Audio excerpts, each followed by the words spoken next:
નમસ્કાર મિત્રો, આજના ખાસ વિડીયોમાં આપણે જાણીશું કે શિવરાત્રિના દિવસે શિવલિંગ ઉપર શું ન ચડાવવું જોઈએ અને આપણે એ પણ જાણીશું કે શિવરાત્રિના દિવસે શિવલિંગ ઉપર શું ચડાવવું જોઈએ। તો મિત્રો, અમુક વસ્તુઓ એવી છે જે ભગવાન ભોળાનાથને અપ્રિય છે, તેથી તેને ભૂલથી પણ અર્પણ ન કરવી જોઈએ અને જો તમે અર્પણ કરો છો તો તેનું ખરાબ પરિણામ ભોગવવું પડી શકે છે। અને અમુક વસ્તુ એવી છે જે ભગવાન ભોળાનાથને ખૂબ જ પ્રિય છે, તેથી જો તમે એ વસ્તુ ભગવાન ભોળાનાથને અર્પણ કરો છો તો ભગવાન ભોળાનાથ ખૂબ જ ખુશ અને પ્રસન્ન થાય છે અને એમની કૃપા હંમેશા આપણા ઉપર બની રહે છે। તો મિત્રો, વિડીયો શરૂ કરતા પહેલાં જો તમે અમારી ચેનલ પર નવા હોય તો ચેનલને સબસ્ક્રાઈબ કરી લેજો, વિડીયો ગમે તો એક લાઈક કરી લેજો અને કોમેન્ટમાં જય ભોળાનાથ અવશ્ય લખી લેજો। તો પહેલાં આપણે જાણીશું કે શિવરાત્રિના દિવસે ભગવાન શિવને કઈ વસ્તુઓ ન અર્પણ કરવી જોઈએ। પહેલી વસ્તુ છે તુલસી। મિત્રો, તુલસીના પાન ભગવાન વિષ્ણુને ખૂબ જ પ્રિય છે, પરંતુ શિવલિંગ ઉપર ભૂલથી પણ તુલસીના પાન ન ચડાવવા જોઈએ, કારણ કે તુલસીની કથા શંખચૂડ નામના દૈત્ય સાથે સંકળાયેલી છે, જેનો ભગવાન શિવે વધ કર્યો હતો। તેથી ભગવાન ભોળાનાથની પૂજામાં તુલસીના પાન વપરાતા નથી। બીજી વસ્તુ છે નારિયેળનું પાણી।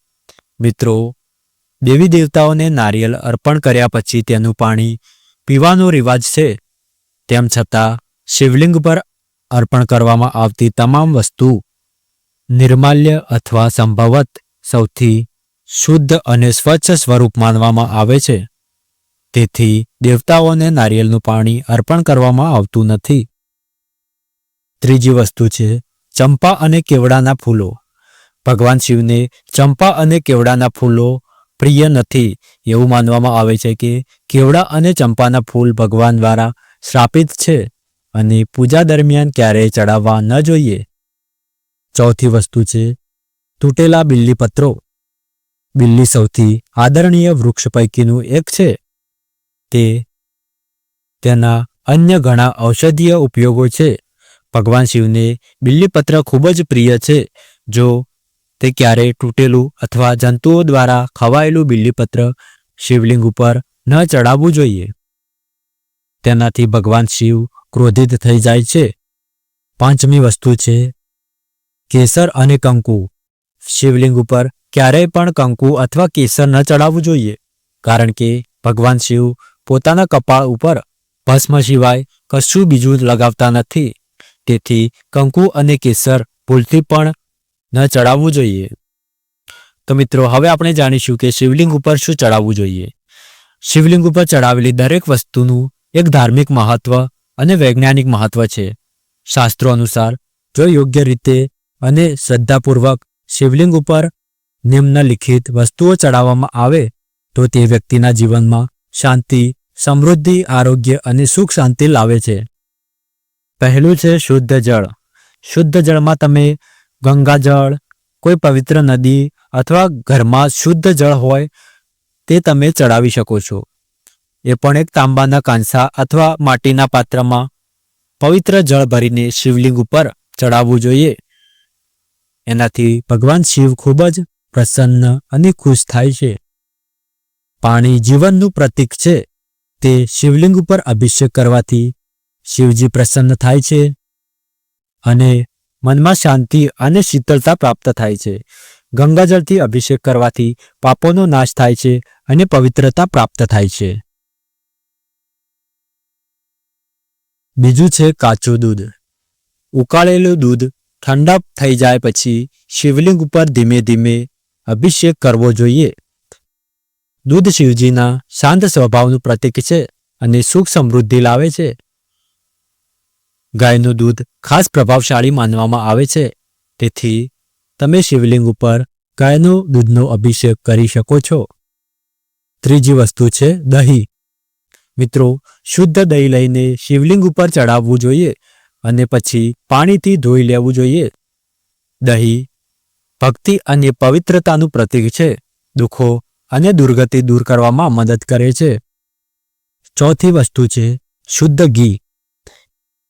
તમે થોડી માત્રામાં શુદ્ધ ઘી શિવલિંગ ઉપર લગાવવું અને પાણીથી ધોઈ લેવું જોઈએ.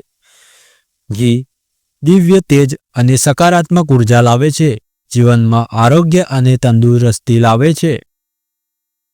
5મી વસ્તુ છે શહદ એટલે કે મધ. થોડું મીઠું મધ શિવલિંગ ઉપર લગાવવું અને પાણીથી ધોઈ લેવું. મધ મીઠાશ અને પ્રેમનું પ્રતીક છે, જીવનમાં પ્રેમ અને સુખ સમૃદ્ધિ લાવે છે. 6ઠ્ઠી વસ્તુ છે ખાંડ અને ગોળ. થોડો ગોળ અથવા ખાંડ શિવલિંગ ઉપર અર્પણ કરવું જોઈએ અને પછી પાણીથી ધોઈ લેવું જોઈએ. આ આર્થિક સમૃદ્ધિ અને સુખ શાંતિ લાવે છે.